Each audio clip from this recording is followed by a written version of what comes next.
è qui con noi Sharon, una delle nuove ragazze che stiamo conoscendo questa sera. Ricordiamo questa unica grande serata talent show, la seconda edizione di Voci Emergenti. Ciao Sharon, buonasera. Buonasera.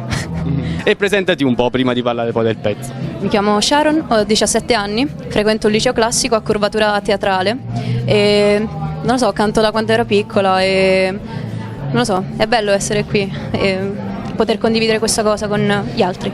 Invece, quando riguarda il pezzo che proporrai stasera, qual è e perché l'hai scelto? Canto When I Was Your Man di Bruno Mars e in realtà non c'è un motivo specifico, più che altro non c'è un motivo razionale per il quale abbia scelto questo pezzo, semplicemente lo sento molto e quindi non lo so, ho sentito di cantarlo. Allora Sharon, in bocca al lupo per questa sera, e non solo per questa sera ma anche per i tuoi progetti futuri, magari per la tua vita scolastica, eccetera eccetera. Va bene, manda un saluto speciale ai nostri amici di Street News. Un bacione a tutti quanti e seguite Street News.